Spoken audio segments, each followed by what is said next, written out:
Праздник единомышленников. Сегодня в школе села Часово Сыктывдинского района отметили юбилейный 5-й по счету День сельского учителя. В зрительном зале собрались более 150 педагогов из разных районов Коми. В программе празднования торжественное открытие, мастер-классы, тематические площадки и награждение лучших. Ксения Мишарина продолжит.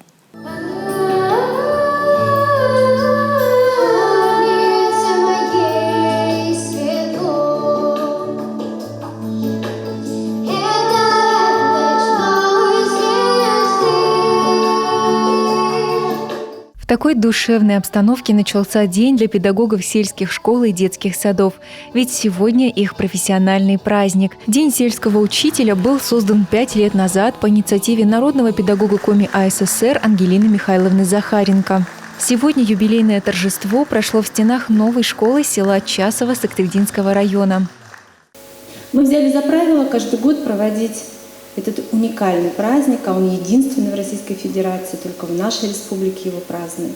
Взяли за правило проводить его во вновь открытых школах. И не для того, чтобы похвастаться, ни в коем случае, а для того, чтобы показать, как важно создавать условия для наших сельских детей, условия качественного и доступного образования. В зрительном зале более 150 педагогов со всей республики. Все они привносят огромный вклад в развитие сельских дошкольных и общеобразовательных учреждений. К тому же ежегодно участвуют в республиканских конкурсах «Лучший директор малокомплектной образовательной организации» и «Лучшая сельская школа Республики Коми». Сегодня чествовали победителей.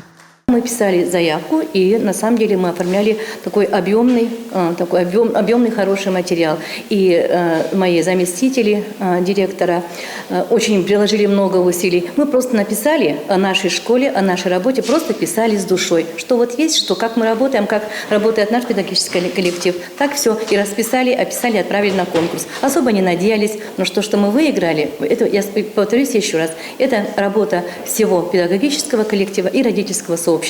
Ну и, естественно, достижения наших учеников.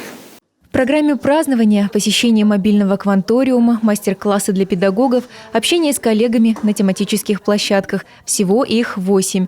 Вера Лузянина, учитель русского языка и литературы, решила выступить на площадке, посвященной здоровью.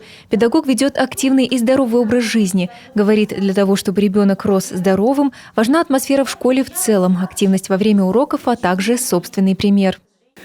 Что возможно в моих силах, я все делаю. Да, это и открыть двери из класса, поток свежего воздуха, это проветривание, это двигательная активность и на уроке, и на перемене. Но чаще всего я, конечно, использую гимнастику для глаз, потому что, видите, да, здоровье детей падает, в частности, зрение. И, конечно, на уроках, когда мы изучаем темы, например, глагол, не учитель, а учитель, приходится даже в присядку. И именно дети, чтобы ребенок понял, что это за часть речи, обязательно ходил, значит, выполняя движение, бегал, значит, бегал. Учитель – одна из самых сложных профессий в мире, а быть учителем в селе еще сложнее. Ведь зачастую, помимо школы, сельским детям требуется много времени для хлопот по хозяйству. Но, несмотря на это, уровень обучения растет год за годом. И это очень важно, ведь в наших детях – наше будущее. Ксения Мишарина, Дмитрий Ведерников, телеканал Юрган, Сыктывдинский район.